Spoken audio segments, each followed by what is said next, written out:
Good morning, student. This is the third lecture of the chapter. Topic second 2.3. A new conservatism after 1815. So, who were conservatives? Okay. Conservatives mean to conserve something. अब ये जो conservatives हैं ये conserve करना चाहते हैं किसे?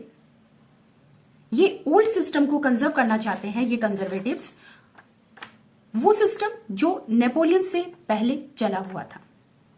Okay, ये कंजर्व करना चाहते हैं मोनार्की सिस्टम को, ये कंजर्व करना चाहते हैं चर्च को पावरफुल करना चाहते हैं, और 3 एस्टेट जैसा सिस्टम बना हुआ था उस समय सोसाइटी में जिसमें इनइक्वालिटी देखने को मिलती है, वो सिस्टम ये फिर से चाह रहे हैं.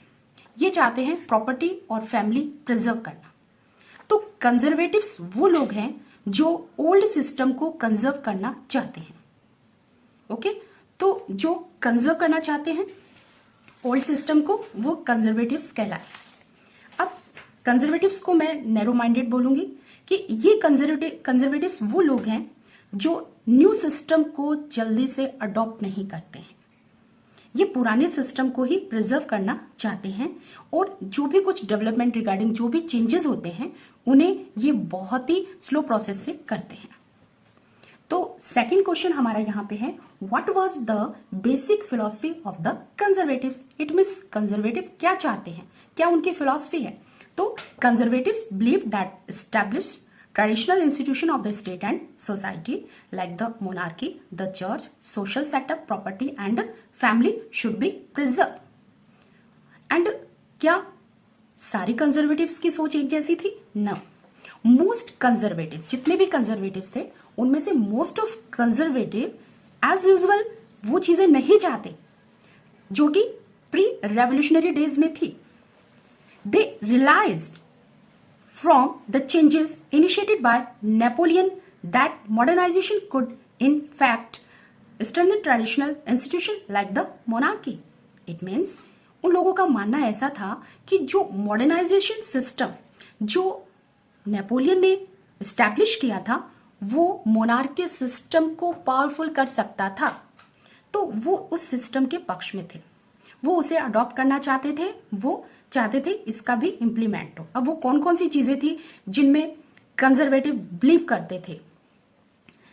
तो यहां पे मॉडर्न आर्मी उन्होंने बोला कि वो मॉडर्न आर्मी जो नेपोलियन ने मॉडर्न वेपन से लेस थी उस आर्मी को ये चाहते थे. दूसरा, एफिशिएंट ब्यूरोक्रेसी. इट मीन्स जो नौकरशाही, जो राजतंत्र, जो ब्यूरोक्रेसी में जो वर्क होता था वो बहुत ही एफिशिएंसी के साथ होता था जिसे नेपोलियन ने चला के रखा था. तो उस सिस्टम को भी वो अप्रिशिएट करते थे.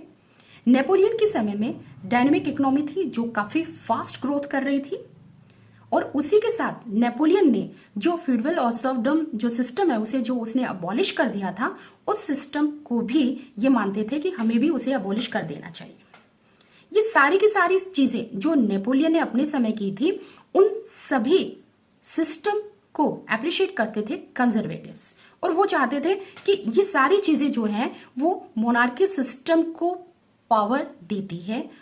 ओके, तो यहां पे अगर कंजर्वेटिव्स की बात करें तो सारे के सारे कंजर्वेटिव्स जैसे का तैसा नहीं, जैसा एज यूजुअल जैसा चलता आ रहा था ओल्ड सिस्टम में वैसा नहीं चाहते थे. अब वो उसमें थोड़ा चेंज चाह रहे थे. नेपोलियन 1815. नेपोलियन अपने समय में बहुत पावरफुल था, वो पूरे यूरोप पे कंट्रोल चाहता था. लेकिन यहां 1815 में उसे यूरोपियन पावर्स जिसमें ब्रिटेन, रशिया, पर्शिया, ऑस्ट्रिया थे, इन कंबाइंड फोर्स ने उसे हरा दिया. नेपोलियन वाटरलू के बैटल में डिफीट होता है और उसे डिफीट करने वाले यही 4 यूरोपियन पावर्स हैं. तो ये 4 यूरोपियन पावर्स जो हैं वो वियना में मिलती हैं और इनका जो मेन पर्पस रहता है वियना में कि नेपोलियन के साथ ट्रीटी की जाए. इट मीन्स नेपोलियन का जो फ्रांस के साथ ट्रीटी की जाए और फ्रांस जो नेपोलियन के समय काफी ज्यादा अपनी बाउंड्री को इंक्रीज कर चुका था उसके ऊपर कंट्रोल किया जाए. इट मीन्स वियना में मिलने का जो मेन मकसद था to draw up a settlement for Europe. तो यहाँ पे 4 बिग पावर हैं आपके, Britain, Russia, Prussia and Austria. तो फर्स्ट क्वेश्चन इसी पैरा से हमारा रहेगा, which countries meet at Vienna, and the second, why did European power meet at Vienna in 1850।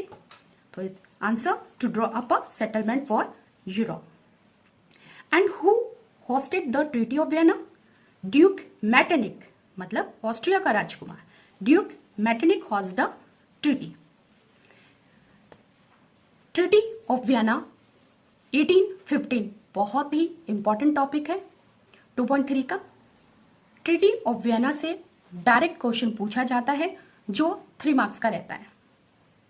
इनमें हमें प्रोविजंस पूछ लिए जाते हैं, या फिर क्वेश्चन आपका पूछा जाता है, how did the treaty of Vienna change the map of Europe, कि यूरोप के मैप को कैसे चेंज कर दिया। ओके तो लेकिन 1 मार्क का क्वेश्चन ट्रीटी ऑफ वियना से एम रिगार्डिंग, ऑब्जेक्ट रिगार्डिंग रहता है। तो व्हाट वाज द ऑब्जेक्टिव या फिर otherwise the aim of the treaty of Vienna. The aim was to reverse most of the changes that had come about in Europe during the Napoleonic war. It means वो सारे changes जो Napoleon के समय हुए थे, उन सारे changes को अनडूइंग करना है, सारे चेंजेस को खत्म करना है, ये इसका मेन ऑब्जेक्टिव था। इट मीन्स फ्रांस को वो पूरी तरह से उसका पावर छीन लेना चाहते हैं। तो यहाँ पे प्रोविजंस की बात की जाए तो आपका फर्स्ट प्रोविजन यहाँ पे रहेगा कि बॉर्बन डायनेस्टी, जो कि French revolution, during the French revolution deposed, उसे हटा दिया गया था, was restored to power. And France की बाउंड्री के यहाँ पे बाउंड्री पे a series of states were set up on the boundaries of France to prevent France expansion in future. Future में वो अपनी बाउंड्री इंक्रीज ना कर सके, इसलिए वो स्टेट यहाँ पे सेटअप किए गए। इट मीन्स अगर फ्रांस फ्यूचर में एक्सपेंशन की सोचे तो सबसे पहले स्टेट के साथ उसका सामना हो, तो ये किया गया। साथ ही जो 4 बिग पावर थी, जिसमें ब्रिटेन, रशिया, पर्शिया और ऑस्ट्रिया थी, उन सभी ने नेपोलियन के जो अंडर कंट्रोल जो एरिया था उसका बहुत बड़ा पार्ट अपने कंट्रोल में किया। लेकिन यहाँ पे ब्रिटेन के रिगार्डिंग कुछ भी मेंशन नहीं किया गया है। अगर पर्शिया की बात की जाए, पर्शिया ने अपने वेस्टर्न पार्ट का हिस्सा जो फ्रांस से टच होता था उसे अपने कंट्रोल में किया, और ऑस्ट्रिया की बात करें तो नॉर्दर्न इटली था वो ऑस्ट्रिया ने ले लिया, रशिया ने पोलैंड ले लिया। इट मीन्स ये सारे के सारे प्रोविजंस ये दिखाई देते हैं कि इस ट्रीटी का जो मेन इंटेंशन था वो ये था कि restore to monarchy system that had been overthrown by Napoleon and create a new conservative order in Europe. Conservative system जो था वो शुरू किया जाए। नेक्स्ट क्वेश्चन आपका यहाँ पे है, कंजर्वेटिव रेजिम सेटअप इन 1815 वर ऑटोक्रेटिक। ओके तो यही इस पैरा का हमारा मेन इंपॉर्टेंट क्वेश्चन है।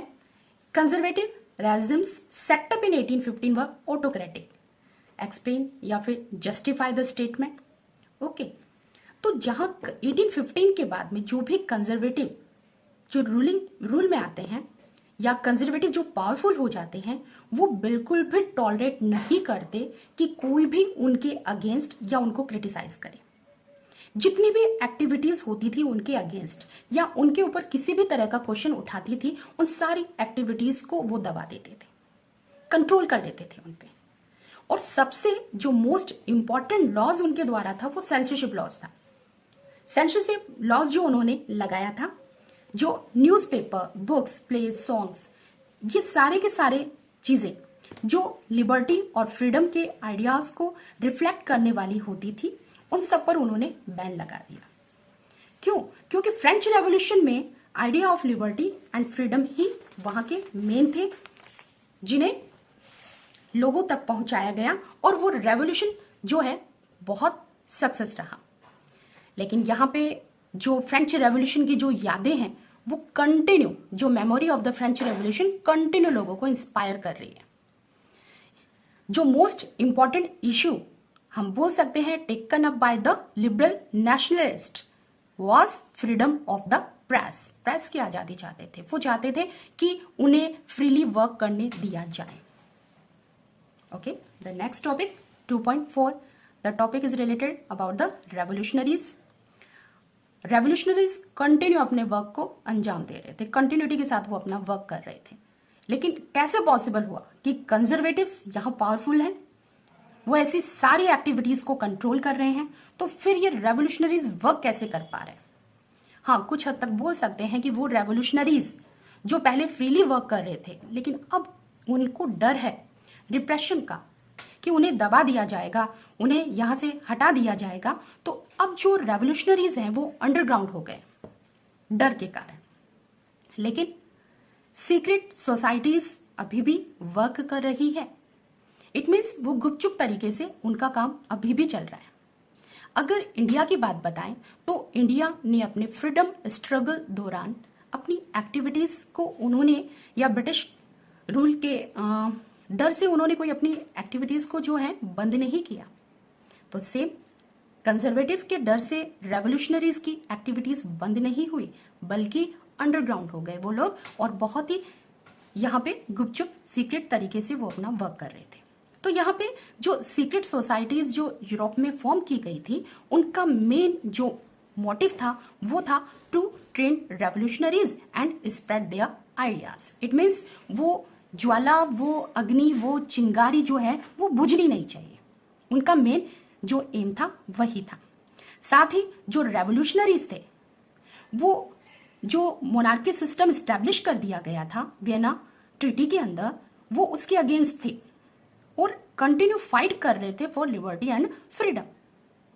और इसी के साथ उन्होंने अब अपनी डिमांड, नेशन स्टेट की जो डिमांड है उनको भी उन्होंने आगे बढ़ा दिया। अब यहाँ पे एक रेवोल्यूशनरीज का इंट्रोडक्शन दिया गया है, the introduction of the Giuseppe Mazzini. Giuseppe Mazzini was an Italian revolutionary born in Geneva in 1807. He became a member of a secret society of the Carbonari. He was sent into exile in 1831 for attempting a revolution in Liguria. Liguria के अंदर जो revolution हुआ था उसकी सारी के सारी responsibility आती है जियुसेप्पे मैज़नी को, जिसके तहत उन्हें देश निकाला दे दिया गया। और two secret society form by Giuseppe Mazzini. The first is Young Italy and the second is the Young Europe. तो यहाँ पे मेटरनिक जो ड्यूक ऑफ ऑस्ट्रिया था, उसने यहाँ पे उसे डिस्क्राइब करते हुए कहा है, Metternich describe him as the most dangerous enemy of our social order. सामाजिक व्यवस्था का सबसे यहाँ पे खतरनाक शत्रु उसे बताया है मेटरनिक। मेटरनिक का बहुत 2 या 3 से ज्यादा स्टेटमेंट हमें इस चैप्टर में मिलेंगे मेटरनिक का, जिन्हें 1 मार्क के क्वेश्चन रिगार्डिंग पूछा जाता है। तो यहाँ पे हमने स्टडी किया था who were the conservatives and philosophy of the conservatives, European power, 4 European powers, Britain, Russia, Persia, Austria, and meet at the Vienna to draw up a settlement for Europe, and Duke Metternich hosts the treaty.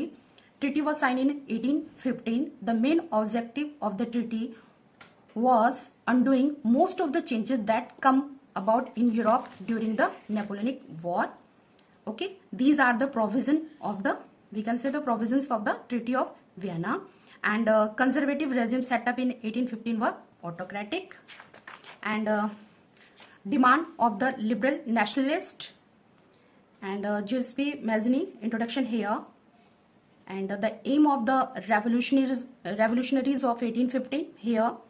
Okay, and the most important statement of the Metternich about the Giuseppe Mazzini. Okay, thanks.